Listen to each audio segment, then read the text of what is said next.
The 10 News Weather Authority, always watching and tracking for you from the JES Weather Center.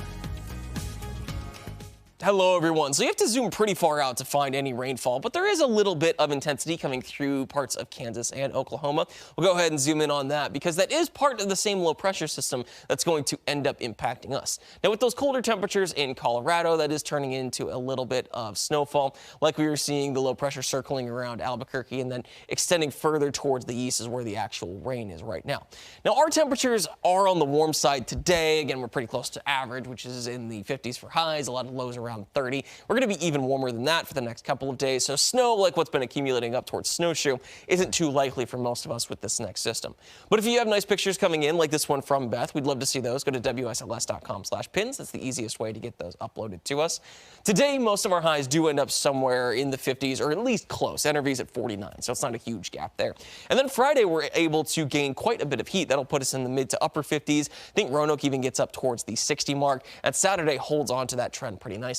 And then we have our next system coming through. It's going to start as kind of separate low pressure systems that all team up, and then it moves up along the coast. If this were a few months ago, it probably would have turned into a hurricane.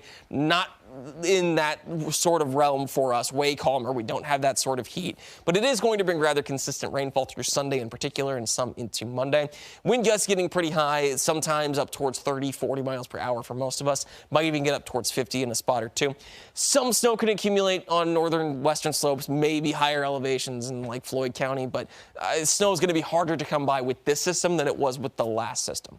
As we get through Saturday, some rain starts to build in the Gulf of Mexico, but a lot of the southeast stays dry until that low pressure moves further towards the north. Sunday, rainy, windy, not nice to be outside, not nice if you're traveling. A little bit of that lingers into Monday morning, and that's when we have that snow chance on that northern and western edge, and then we start to dry out as we get towards Tuesday. It's going to be cold there, but even the cool down isn't too bad. A lot of the worst rain totals look to stay a little bit down towards our south, but we could still get up between 1 and 2 inches of accumulation.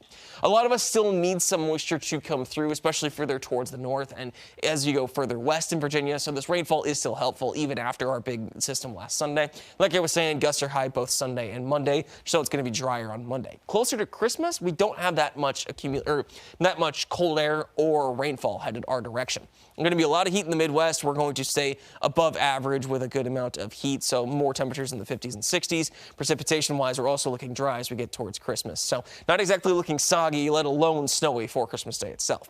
Today's temperatures are up around 50 degrees for most of us, with Roanoke at 52, and then we fall back down into the 20s and 30s overnight. Roanoke will be at 28. On the extended forecast, temperatures are going to stay in the 60s on Friday, then slide back down. We end up in the 40s on Tuesday, but bounce back for the middle of next week.